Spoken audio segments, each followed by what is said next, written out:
ہو گیا۔ السلام علیکم ورحمۃ اللہ وبرکاتہ۔ بسم اللہ الرحمن الرحیم۔ الحمد للہ وکفیٰ وسلام علی عبادہ الذین اصطفیٰ، اما بعد فاعوذ باللہ من الشیطان الرجیم، بسم اللہ الرحمن الرحیم۔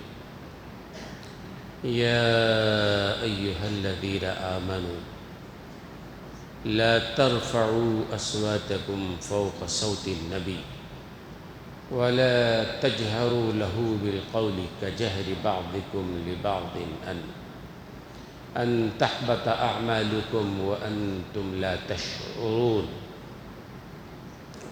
صدق الله العلي العظيم وصدق رسوله النبي الكريم، ونحن على ذلك من الشاهدين والشاكرين، والحمد لله رب العالمين۔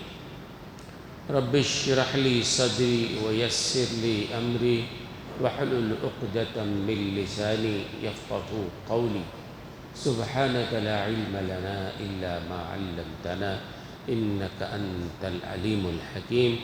اللهم رب زدني علما، اللهم إنا نسألك علما نافعا، اللهم جنبنا الفواحش والمعاصي والخطايا والزلل ما ظہر منہا وما بطن۔ محترم حاضرین کرام، قرآن کریم کی جو آیت کریمہ ابھی میں نے تلاوت کی ہے، سورہ حجرات کی آیت کریمہ ہے۔ اس آیت کریمہ میں اللہ تبارک و تعالی نے اپنے نبی کے اکرام اور احترام کو اور دربار نبوت کے احترام کو بیان فرمایا ہے، اور یہ صاف اور واضح کر دیا ہے کہ دربار نبوت میں اگر کروڑویں درجے کے برابر بھی کوئی بے ادبی اگر ہوتی ہے تو تمہارے تمام اعمال تباہ و برباد ہو جائیں گے، وَأَنْتُمْ لَا تَشْعُرُونَ، اور تم کو اس کا پتہ بھی نہیں چلے گا، تمام اعمال تباہ و برباد ہو جائیں گے۔ نبی زندہ تھے، اس موقع پر آیت نازل ہوئی تھی، اور صحابہ کرام جو پہلے سے نبی کا بے انتہا ادب و احترام کرنے والے، ان سے زیادہ کوئی اور ادب و احترام کرنے والا نہیں، اس وقت آیت نازل ہوئی، اور آیت کریمہ کا شان نزول حضرت ثابت ابن قیس رضی اللہ تعالیٰ عنہ ہے۔ صحابی ہیں حضرت ثابت ابن قیس، ذرا اونچا سنتے تھے، جو اونچا سنتا ہے اونچا بولتا بھی ہے۔ تو ثابت ابن قیس رضی اللہ عنہ حضور اکرم صلی اللہ علیہ وسلم کے دربار میں ہوتے تو ذرا اونچا بولتے، بے ادبی کی وجہ سے نہیں، فطرت ان کی تھی۔ اللہ نے آیت کریمہ نازل فرمایا، یا ایھا الذین آمنوا لا ترفعوا اصواتکم فوق صوت النبی، اپنے آوازوں کو نبی کے آواز سے بلند مت کرو، اور ولا تجہروا لہ بالقول، اور اس طرح چیخ چلا کر بات مت کرو جس طرح آپس میں ایک دوسرے سے بات کرتے ہو۔ اگر ایسا کرو گے ان تحبط اعمالکم، تمہارے اعمال تباہ و برباد ہو جائیں گے۔ جب آیت نازل ہوئی تو حضرت ثابت ابن قیس رونے لگے، کہتے ہیں کہ میرے سمجھ میں آیا کہ سب سے زیادہ زور سے نبی کے دربار میں ہی بولتا ہوں، میرے بارے میں آیت نازل ہوئی، میرے اعمال تو تباہ و برباد ہو گئے۔ زار و قطار رو رہے ہیں، پریشان ہیں، مضطرب و بے قرار ہیں۔ راستے میں ایک صحابی ملے جو حضور اکرم صلی اللہ علیہ وسلم کے دربار میں جا رہے ہیں، حضرت عاصم ابن عدی۔ حضرت عاصم نے پوچھا کہ ثابت کیا ہوا ہے، کیوں رو رہے ہو؟ حضرت ثابت نے کہا تم کو معلوم نہیں، میرے بارے میں اللہ نے آیت نازل فرما دیا ہے، چونکہ نبی کے دربار میں سب سے زیادہ زور سے میں ہی بولتا ہوں، اور آیت نازل ہوئی ہے کہ زور سے بولنا، نبی کی آواز پر آواز کو بلند کرنا، یہ تمہارے اعمال تباہ و برباد ہو جائیں گے۔ میں تو لٹ گیا، پریشان ہو گیا، روتے ہوئے گھر گئے، اپنی بیوی جمیلہ سے کہا مجھے کمرے میں بند کر دو، بڑا گناہ ہو گیا ہے، میرے بارے میں آیت نازل ہو گئی، میں تو تباہ و برباد ہو گیا۔ حضرت عاصم سرکار دو عالم صلی اللہ علیہ وسلم کی خدمت اقدس میں پہنچے اور وہاں جا کے عرض کیا یا رسول اللہ صلی اللہ علیہ وسلم، راستے میں ثابت ملے تھے، وہ تو بہت ہی مضطرب اور بے قرار تھے کہ ان کے بارے میں آیت نازل ہو گئی ہے، بہت ہی پریشان رو رہے تھے۔ حضور اکرم صلی اللہ علیہ وسلم نے حضرت عاصم سے کہا جاؤ جا کے ثابت کو بلا کر لاؤ۔ ادھر حضرت ثابت گھر گئے، بیوی سے کہا مجھے حجرے میں بند کر دو، پتہ نہیں مجھے معافی ملتی ہے کہ نہیں ملتی ہے، بے ادبی ہو گئی ہے نبی کے دربار میں۔ گھر میں بیٹھے ہوئے رو رہے ہیں، حضرت عاصم آئے، کہا ثابت چلو رسول اللہ صلی اللہ علیہ وسلم نے بلایا ہے۔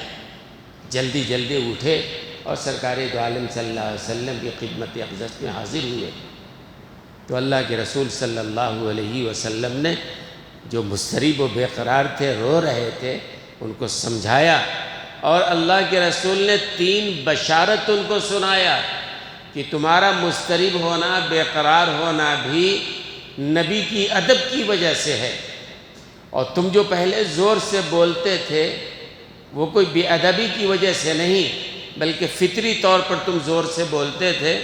تو اللہ کے رسول نے 3 بشارت ان کو سنائی کہ اما تعیش ان ترضى کہ تعیش حمیدہ وتقتل الشہادہ وتدخل الجنہ۔ 3 بشارت اللہ کے رسول صلی اللہ علیہ وسلم نے دی۔ ثابت اللہ نے معاف فرما دیا ہے۔ پہلی بشارت یہ کہ تمہاری زندگی بہترین زندگی ہوگی، ان تعیش حمیدہ، تمہاری زندگی بہترین زندگی۔ اور بہترین زندگی کیا تھی؟ حضرت انس رضی اللہ تعالیٰ عنہ کہتے ہیں کہ حضرت ثابت ابن قیس جب مدینے کے گلیوں میں نکلتے تو صحابہ کہتے کہ دیکھو یہ جنتی شخص جو جا رہا ہے۔ اللہ کے رسول نے کہہ دیا جنتی، اور بہترین زندگی، امن و امان، صحت و عافیت، ہر اعتبار سے بہترین نبی نے کہہ دیا تھا۔ اگلی بات کرنے سے پہلے اس آیت کا شان نزول تو حضرت ثابت ابن قیس تھے، لیکن علماء نے لکھا ہے کہ شان نزول تو ایک خاص واقعے سے متعلق ہوتا ہے، لیکن وہ بات ہمیشہ کے لیے ہوتی ہے۔ لہذا علماء نے لکھا ہے کہ آج بھی نبی کا ادب، آج کل جو یہاں سے حجاج کرام جا رہے ہیں وہ پہلے مدینہ طیبہ جا رہے ہیں، اور مدینہ طیبہ کے بعد پھر مکۃ المکرمہ جائیں گے۔ گزشتہ 2 جمعہ میں نے حج کے بارے میں عرض کیا تھا، آج مدینہ طیبہ کے بارے میں، کیونکہ حجاج کرام مدینہ طیبہ جا رہے ہیں۔ اللہ ہم سب کو لے جائے، بار بار لے جائے، اپنے نبی کا روضہ بار بار دکھائیں اور وہاں حاضری نصیب فرمائیں۔ ایک بڑی اچھی بات کہنے کو جی چاہتا ہے، حضرت مولانا احمد علی لاہوری رحمۃ اللہ علیہ کی بات یاد رکھیں گے انشاءاللہ۔ اللہ ہم سب کو لے جائیں، اور جب نبی کے روضہ اطہر پہ جائیں تو ہم بھی یہ کلمات دہرائیں۔ بھئی یہ تو مسئلہ ہے کہ نبی کے روضے پہ جائیں تو ادب و احترام کے ساتھ صلاۃ و سلام پڑھیں، اور اسی لیے روضہ اطہر کے چاروں طرف یہ آیت جو میں نے پڑھا ہے، یا ایھا الذین آمنوا لا ترفعوا اصواتکم فوق صوت النبی ولا تجہروا لہ بالقول کجہر بعضکم لبعض ان تحبط اعمالکم وانتم لا تشعرون۔ روضہ اطہر کے چاروں طرف دیوار پر یہ آیت کریمہ لکھی ہوئی ہے، یعنی آج نبی ہمارے سامنے موجود نہیں ہیں، لیکن ہمارا عقیدہ ہے، علماء نے بیان کیا ہے، نبی اپنے روضہ اطہر میں باحیات ہیں۔ کوئی سلام کرتا ہے، سلام کا جواب دیتے ہیں، لہذا آج بھی وہ ادب ہے کہ روضہ اطہر پہ جا کے ہماری آواز نہ بلند ہونے پائے، ہم وہاں چیخ چلا کے بات نہ کریں، صلاۃ و سلام بھی پڑھیں تو ادب و احترام کے ساتھ پڑھیں۔ ایک دفعہ ہارون رشید، بہت بڑا بادشاہ گزرا ہے ہارون رشید، وہ بادلوں کو مخاطب کر کے کہتا تھا، بادلوں سے کہتا تھا چاہے تو جہاں جا کے برس، جس سرزمین پہ جا کے برس، اس کا خراج تو میرے پاس ہی آئے گا۔ یعنی اتنی بڑی سلطنت کا مالک تھا ہارون رشید، اور وہ امام مالک رحمۃ اللہ علیہ کا زمانہ ہے۔ تو ہارون رشید مدینہ منورہ گیا، حضرت امام مالک رحمۃ اللہ علیہ مدینے کے بہت بڑے عالم تھے، اتنے بڑے عالم تھے کہ ہارون رشید نے اعلان کرا دیا تھا کہ امام مالک کے ہوتے ہوئے کوئی دوسرا عالم فتویٰ نہیں دے گا، مدینے کے بڑے عالم۔ تو ہارون رشید نے حضرت امام مالک رحمۃ اللہ علیہ کو لیا اور روضہ اطہر پہ گیا۔ روضہ اطہر کے پاس کھڑے ہو کر ہارون رشید کسی مسئلے پہ ذرا زور زور سے بات کرنے لگا۔ امام مالک رحمۃ اللہ علیہ نے بڑی سختی کے ساتھ ہارون رشید کو ڈانٹا۔ جرات چاہیے نا بادشاہوں سے الجھنے کے لیے اور بادشاہوں کو حق بات کہنے کے لیے۔ یہاں تو حق بات کہنے کے لیے چھوٹے موٹے لوگوں سے ہم ڈرتے رہتے ہیں، حق حق ہے، کہنا چاہیے، یہ ہماری ذمہ داری ہے۔ تو ہارون رشید نے روضہ اطہر کے پاس کسی مسئلے پہ زور زور سے بات کرنا شروع کیا، تو امام مالک رحمۃ اللہ علیہ نے سختی سے ڈانٹا، یہ نبی کا روضہ ہے، یا ایھا الذین آمنوا لا ترفعوا اصواتکم، یہ اللہ کے قرآن کی آیت ہے کہ نبی کی آواز سے تمہاری آواز بلند نہ ہو، نبی کے سامنے چیخ چلا کر بات مت کرو، سرکار یہاں آرام فرما رہے ہیں اور نبی باحیات ہیں، آپ غلط کر رہے ہو۔ اتنے بڑے بادشاہ کو امام مالک رحمۃ اللہ علیہ نے ڈانٹ دیا، بھائی روضہ اطہر پہ ہو، اس کا ادب و احترام ہے، تمہاری بادشاہت اپنے گھر میں ہوگی، یہ روضہ رسول ہے، بات سمجھ میں آ رہی ہے نا؟ اللہ کا گھر ہے، اللہ کے گھر میں جو ہے آدمی کو ادب و احترام سے آنا چاہیے، عاجزی کے ساتھ، تواضع کے ساتھ آنا چاہیے۔ فوراً ہارون رشید خاموش ہو گیا کہ ہم اس سے غلطی ہو رہی ہے، زور سے چیخ چلا کے بات نہیں کرنا چاہیے۔ اس کے بعد ایک مسئلہ اس نے پوچھ لیا حضرت امام مالک سے، حضرت یہ بتائیے کہ ہم نے سلام جو طریقہ ہے کہ الصلاۃ والسلام علیک یا رسول اللہ، الصلاۃ والسلام علیک یا ابا بکر الصدیق، الصلاۃ والسلام علیک یا عمر بن الخطاب، یہ طریقہ ہے ادب و احترام سے آہستہ آواز سے سلام کیا جائے۔ سلام کر لینے کے بعد ہارون رشید امام مالک سے مسئلہ پوچھ رہا ہے کہ ہم کو دعا کس رخ پر کرنی چاہیے۔ روضہ اطہر کی جگہ ایسی ہے کہ اگر آپ روضہ اطہر کی طرف رخ کرتے ہیں تو آپ کی پیٹھ جو ہے کعبۃ اللہ کی طرف ہوگی، اور اگر رخ کعبۃ اللہ کی طرف کرتے ہیں تو آپ کی پیٹھ روضہ اطہر کی طرف ہونا ہے، ایسی جگہ ہے وہ۔ تو ہارون رشید نے پوچھا کہ اچھا حضرت یہ بتائیں، ہم کو صلاۃ و سلام کے بعد دعا کرنا ہے، دعا میں ہم روضہ اطہر کی طرف رخ کریں گے یا کعبۃ اللہ کی طرف کریں گے؟ اگر کعبۃ اللہ کی طرف کریں گے تو روضہ اطہر کی طرف پشت ہوگا، بے ادبی ہے، اور اگر کیا کریں؟ تو امام مالک رحمۃ اللہ علیہ کا مسلک تھا، ان کا مسلک بتا رہا ہوں حضرت امام مالک رحمۃ اللہ علیہ نے فرمایا کیف تولی عنہ وہو وسیلتک وسیلت ابی آدم علیہ السلام، کیسے تم نبی کے روضہ اطہر پہ کھڑے ہو کر نبی کے روضہ اطہر کی طرف جو ہے اپنے پیٹھ کو کرو گے، پشت کی کرو گے، حالانکہ وہ تمہارے بھی وسیلہ ہیں اور تمہارے باپ آدم کی بھی وسیلہ ہیں۔ تو حضرت مولانا احمد علی لاہوری کی بات کہہ رہا تھا میں۔ حضرت مولانا احمد علی لاہوری مفسر قرآن تھے، بڑے عالم تھے اور نو مسلم تھے۔ پہلے سکھ تھے وہ، بعد میں اسلام قبول کیا تھا، محنت کیا، اللہ نے بڑا علم عطا فرمایا، مفسر قرآن اللہ نے بنایا۔ اور کہتے جب ان کا انتقال ہوا ہے تو انتقال کے بعد جب ان کو دفن کیا گیا تو دفن کے بعد برسوں تک ان کی قبر سے خوشبو آتی رہی ہے۔ مولانا احمد علی لاہوری مفسر قرآن۔ تو حضرت اپنا ایک ذوق بیان فرماتے ہیں، میں وہ عرض کر رہا تھا کہ حضرت مولانا احمد علی لاہوری جب جاتے تھے روضہ اطہر پہ تو صلاۃ و سلام کے بعد کہتے تھے یا رسول اللہ صلی اللہ علیہ وسلم، آپ نے اپنے چچا ابو طالب سے کہا تھا کہ چچا جان میرے کان میں کلمہ پڑھ لیجئے، اللہ کے دربار میں اللہ کے سامنے میں آپ کے ایمان کی شہادت پیش کروں گا۔ اور رسول اللہ جب شہادت پیش کریں تو یقیناً معتبر ہوگا۔ چچا جان کو اصل میں لگ رہا تھا پوری زندگی ہم نے کفر میں گزارا ہے، باپ دادا کے دین پر گزارا ہے، کیا مرنے سے پہلے اسلام کو ہم قبول کر لیں، حجاب تھا ان کے اندر۔ تو اللہ کے رسول نے فرمایا کہ دنیا والوں کو چھوڑ دیجئے، آپ میرے کان میں کہہ دیجئے، ایک بار کہہ دیجئے، کلمہ پڑھ لیجئے، اللہ کے پاس میں آپ کے ایمان کی شہادت پیش کروں گا۔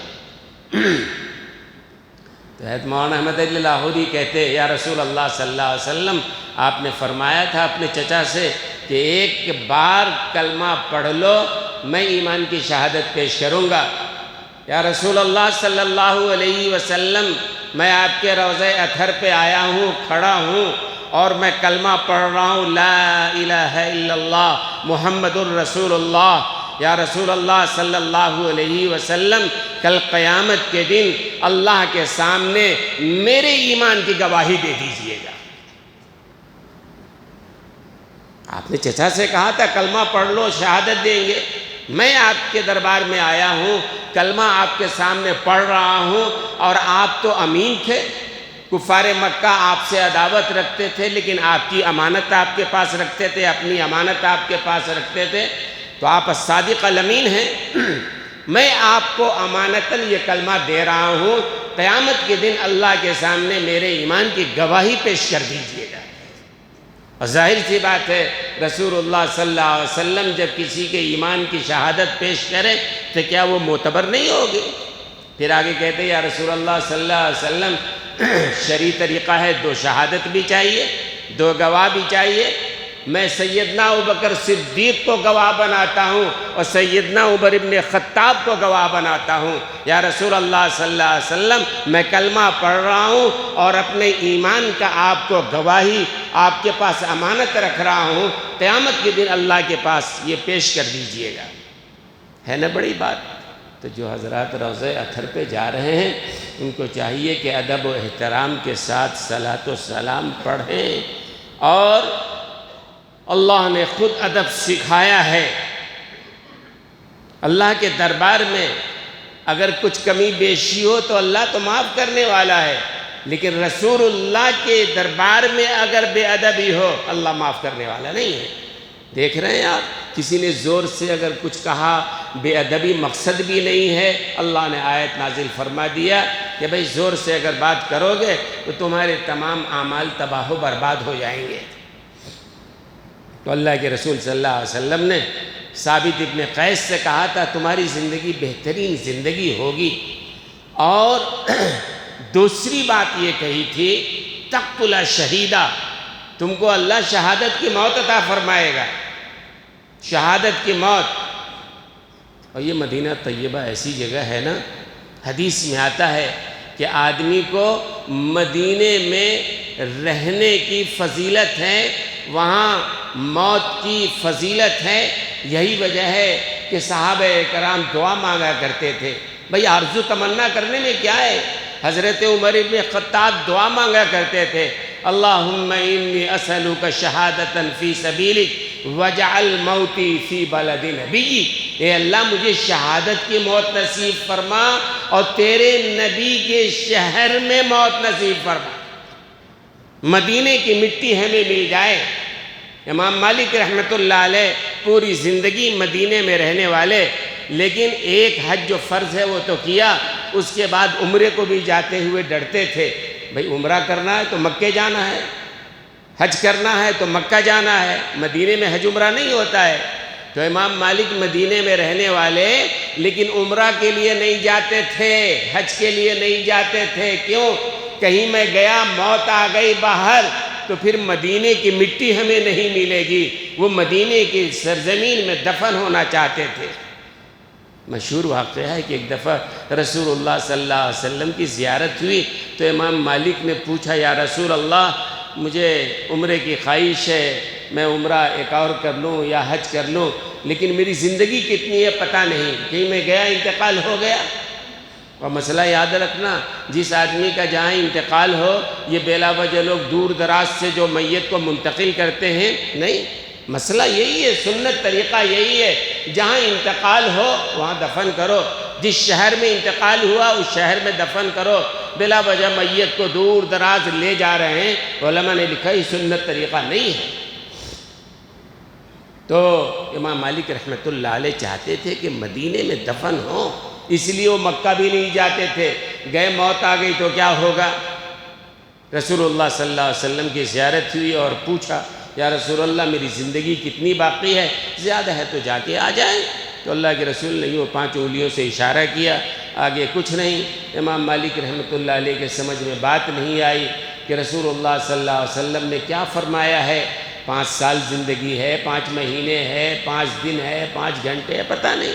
پھر لمبا واقعہ ہے، علامہ ابن سیرین کے پاس بھیجا، انہوں نے بتایا کہ اصل میں رسول اللہ صلی اللہ علیہ وسلم نے 5 ان حدیثوں کے بارے میں اس حدیث کی طرف اشارہ ہے کہ حدیث میں 5 چیزیں ایسی ہیں جس کا علم اللہ کے علاوہ کسی کو نہیں ہے۔ کون کب مرے گا، کون کہاں مرے گا، یہ اللہ کو علم ہے۔ تو امام مالک رحمۃ اللہ علیہ نے پوری زندگی مدینے میں گزارا ہے، یہاں کی مٹی نصیب ہو جائے۔ اور حضرت عمر بن خطاب رضی اللہ تعالی عنہ دعائیں مانگا کرتے تھے، اے اللہ شہادت کی موت اور مدینے کی سرزمین میں، اللہ نے دونوں دعا قبول کی۔ ابو لولو فیروز نے خنجر مارا نماز کی حالت میں، شہادت کی موت اللہ نے عطا فرمائی، اور جناب رسول اللہ صلی اللہ علیہ وسلم کے روضہ اطہر میں تدفین جگہ ملی ہے، بڑی سعادت کی بات ہے۔ اور ہمارے بہت سارے علماء ہیں، بہت سارے اکابرین ہیں، اور حدیثوں میں یہ ہے ملتزم پہ جو دعا مانگی جاتی ہے اللہ اس دعا کو ضرور قبول کرتا ہے۔ ملتزم ہے کون سی جگہ؟ عام طور سے لوگ سمجھتے ہیں وہ کعبۃ اللہ کو جو سونے کا دروازہ ہے وہ مقام ملتزم ہے، نہیں، ایسا نہیں ہے، بلکہ علماء نے صراحت کی ہے کہ کعبۃ اللہ کے دروازے کو چھوڑ کر اس کے بعد اور حجر اسود کے بیچ کی جو دیوار ہے وہ اصل میں ملتزم ہے۔ ایک دائیں طرف کعبۃ اللہ کا دروازہ ہو جائے گا، بائیں طرف حجر اسود ہو جائے گا، بیچ کی جو جگہ ہے وہ اصل میں ملتزم ہے۔ اور ملتزم پر جو دعائیں مانگی جاتی ہیں اللہ ان دعاؤں کو ضرور قبول فرماتا ہے۔ حضرت مولانا خلیل احمد صاحب سہارنپوری رحمۃ اللہ علیہ، حضرت مولانا زکریہ صاحب رحمۃ اللہ علیہ کے استاد محترم تھے، بڑے محدث تھے، بڑے عالم تھے، اور حضرت ملتزم پہ چمٹ کے دعا مانگتے تھے، اے اللہ مجھے یہاں کی موت نصیب فرما دے، یہاں کی مٹی نصیب فرما دے، اور جنت البقیع کی مٹی نصیب فرما دے۔ کہتے ہیں پوری زندگی وہیں گزارا ہے، مدینہ طیبہ میں ملتزم پہ جب کبھی جاتے دعائیں کرتے تھے، واقعی موت مدینہ طیبہ میں آئی ہے ان کی، اور آج ان کی قبر اہل بیت اطہار کے قدموں میں اللہ نے نصیب فرمایا ہے۔ حضرت مولانا زکریہ صاحب رحمۃ اللہ علیہ فضائل اعمال جن کی پڑھی جاتی ہے، بڑے عالم شیخ الحدیث، ہمارے بھی شیخ حضرت مولانا زکریہ صاحب رحمۃ اللہ علیہ کو بھی اللہ نے جنت البقیع میں جگہ نصیب فرمائی۔ حضرت مولانا بدر عالم صاحب میرٹھی رحمۃ اللہ علیہ، بڑے عالم، میرٹھ کے رہنے والے، بہت ساری کتابیں لکھی ہیں۔ حضرت مولانا بدر عالم میرٹھی وہیں جا کر کے مدینہ طیبہ میں رہ گئے تھے۔ ایک حدیث میں اللہ کے رسول نے فرمایا جس سے ہو سکے رہ سکتا ہو مدینے میں رہے، اس لیے کہ مدینے میں جو مرے گا سب سے پہلے رسول اللہ صلی اللہ علیہ وسلم اس کی سفارش فرمائیں گے۔ حضرت مولانا بدر عالم میرٹھی رحمۃ اللہ علیہ جا کے وہیں رہ گئے تھے، اور لوگوں سے بیان کرتے تو کہتے بھائی دنیا کمانا ہمیں بھی آتا ہے، ہم بھی جانتے ہیں دنیا کیسے کماتے ہیں، ایسا نہیں کہ بیوقوف نہیں ہے، دنیا کمانا ہمیں بھی خوب آتا ہے۔ اور حکیم الامت رحمۃ اللہ علیہ کی ایک بات میں سنانا چاہتا ہوں، حکیم الامت رحمۃ اللہ علیہ کی ایک بات میں سنانا چاہتا ہوں، یاد رکھیں گے؟ حکیم الامت مدجج ملت رحمۃ اللہ علیہ فرمایا کرتے تھے، فرماتے تھے علماء تمہارے محتاج نہیں ہیں۔ کیا فرماتے تھے؟ عوام سے کہتے تھے علماء تمہارے محتاج نہیں ہیں، تم علماء کے محتاج ہو۔ بات صحیح ہے کہ غلط ہے؟ بھئی آپ علماء کے محتاج ہیں کہ نہیں ہیں؟ ہیں کہ نہیں بولو نا۔ حکیم الامت رحمۃ اللہ علیہ فرماتے تھے کہ آپ علماء کے محتاج ہو، علماء آپ کے محتاج نہیں ہیں۔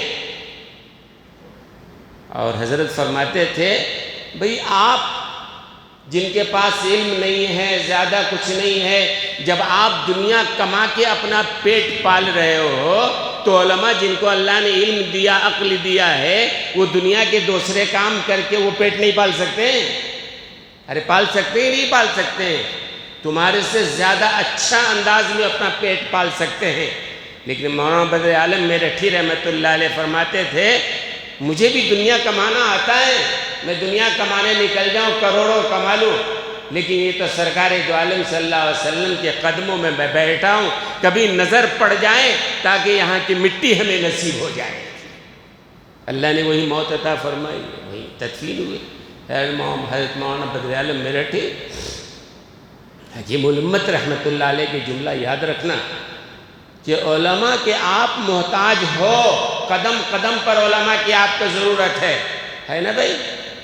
نکاح پڑھانا ہو تو علماء کو تلاش کرتے ہو، جنازہ پڑھانا ہو تو علماء کی ضرورت ہو، نماز پڑھانا ہو تو علماء کی ضرورت پڑتی ہے، مسائل پوچھنا ہو حلال و حرام تو علماء کی ضرورت ہے، دنیا تو دنیا آخرت میں بھی علماء کی ضرورت ہے نا مشہور واقعہ کہ جنت میں لوگ علماء کو ڈھونڈیں گے، مسئلہ پوچھیں، اللہ بار بار اعلان کریں گے بھائی کچھ اور مانگو، کچھ اور مانگو، جنتی کہیں گے تو اللہ نے سب دے دیا، کیا مانگے؟ علماء سے پوچھیں گے تو علماء بتائیں گے اللہ نے اپنی رویت ابھی نہیں کرائی ہے، اللہ کی رویت مانگو۔ تو علماء کی ضرورت تو وہاں بھی پڑے گی، علماء کی ضرورت تو یہاں بھی ہے، لیکن آج ایک طبقہ ہے جو کچھ لوگ علماء کے ساتھ بہت ہی بے ادبانہ سلوک سوشل میڈیا پہ چل رہا ہے، وہ تو آپ دیکھ ہی رہے ہیں، جو لوگ دیکھتے ہوں گے واٹس ایپ وغیرہ پہ جو کچھ ہو رہا ہے علماء کے خلاف، ایک عام آدمی کی زبان پہ جو آتا ہے، بڑی عجیب بات ہے۔ میں نے ایک واقعہ پڑھا کئی دنوں پہلے، آپ حضرات نے بھی دیکھا ہوگا، سوشل میڈیا پہ بھی، اخبار میں بھی آیا، چھوٹی سی خبر، مالی گاؤں کے ایک ہندو نے، ہندو تنظیم، سنگل پارٹی ہے، ہندو تنظیم، اس ہندو کا نام بنڈو کاکا، کہاں کے ہیں یہ؟ مالی گاؤں کے۔ مالی گاؤں کے ایک ہندو شخص نے اپنے صرف خاص سے، اپنے جیب سے مالی گاؤں کے 20 پر 1 ائمہ اور مؤذنین کو عمرے پر روانہ کیا۔ پڑھا آپ لوگوں نے؟ نہیں پڑھا ہے؟ نہیں پڑھا تو میرے پاس ہے، میں پڑھوا دیتا ہوں۔ مالی گاؤں کے مولانا محفوظ عمرین رحمانی آل انڈیا مسلم رسول اللہ بورڈ کے ذمہ داروں میں ہیں، وہ اس میں شامل ہیں، مالی گاؤں کے رہنے والے ہیں۔ ان کی خبر ہے کہ مالی گاؤں کے ایک ہندو نے، بنڈو کاکا نے اپنی ذات سے، اپنے صرف خاص سے مالی گاؤں کے 21 ائمہ اور مؤذنین کو عمرے پہ روانہ کیا ہے۔ آپ لوگوں نے یہ خبر سنا نہیں سنا ہے؟ نہیں سنا کسی نے؟ نہیں سنا ہے کسی نے؟ اچھا، میرے پاس ہے وہ خبر، چاہیے تو بتائیں گے۔ ایک صاحب نے مجھ سے سوال کیا کہ حضرت کوئی ہندو اگر غیر مسلم اگر عمرے پر بھیجے تو جا سکتے ہیں کیا؟ میں نے کہا بھائی اگر مسلمان کی کمائی بھی حرام کی ہے اسے بھی نہیں جا سکتے ہیں۔ ایک مسلمان ہے، نمازی ہے اور بڑی داڑھی ہے، لیکن اس کی کمائی حرام کی ہے، سود کی ہے، دھوکے کی ہے۔ علماء نے لکھا کہ حرام کی کمائی سے وہ خود جا رہا ہے تو بھی حج قبول نہیں، عمرہ قبول نہیں، کسی کو بھیج رہا ہے تو بھی قابل قبول نہیں۔ پکی بات ہے نا؟ تو مسئلہ ہندو اور مسلمان کا نہیں ہے، مال کے حلال ہونے کا۔ اگر کوئی غیر مسلم کسی کو خود سے بھیج رہا ہے، اگر حلال ہے بالکل اجازت ہے، وہ اپنے شوق سے بھیج رہا ہے۔ تو مالی گاؤں کے 21 ائمہ اور مؤذنین کو ایک ہندو شخص نے، بنڈو کاکا نے اپنے پیسے سے عمرے پہ روانہ کیا، ٹھیک ہے؟ اللہ اسے ایمان نصیب فرمائے، اللہ اسے ہدایت نصیب فرمائے۔ کچھ تو بات تھی اس کے دل میں، بات ہوگی جبھی تو اس نے یہ کیا ہے۔ اللہ ہدایت نصیب فرمائے، ہم دعا کریں گے۔ خیر اس کے دل میں کتنی قدر ہے علماء اور ائمہ کی کہ اپنے ذاتی پیسے سے 21 علماء اور ائمہ کو اس نے عمرے پہ روانہ کیا ہے۔ یہ خبر ذہن میں ہے نا؟ اب آ جائیے مسجدوں کی طرف۔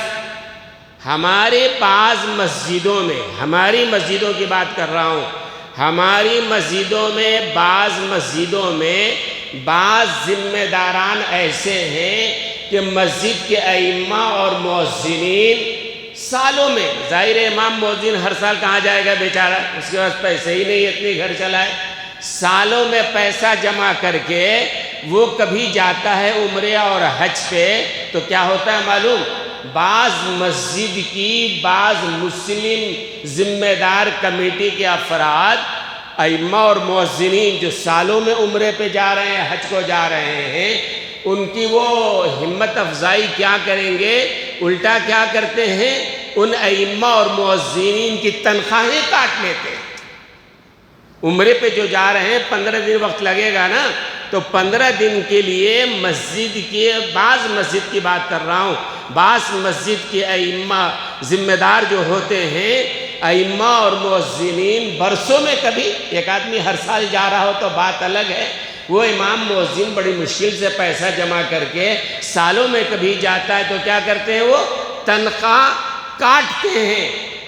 کیا آپ کے سمجھ میں آ رہا ہے کہ یہ انسانیت کا طریقہ ہے؟ یہ کیا لگ رہا ہے یہ شرافت کا طریقہ ہے؟ یہ میں کہا کرتا ہوں دیکھو موازنہ کرو، ایک غیر مسلم اللہ اسے ہدایت نصیب فرمائے، اللہ نے اس کو توفیق دیا، ائمہ و مؤذنین کو بھیج رہا ہے، از خود کسی نے کہا نہیں، اور یہاں ائمہ و مؤذنین برسوں میں پیسے جمع کر کے جا رہے ہیں، تو بعض مسجدوں کے بعض ذمہ دار ان کی تنخواہیں کاٹ رہے ہیں۔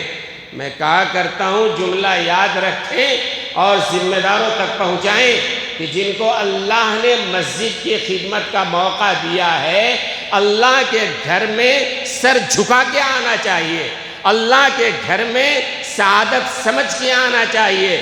بھئی اللہ نے خدمت کا موقع دیا ہے، شرف اور سعادت سمجھ کے خدمت کرو۔ جو اللہ کے گھر میں سر اٹھا کے چلے گا، اللہ اس کے سر کو کچل دیتے ہیں۔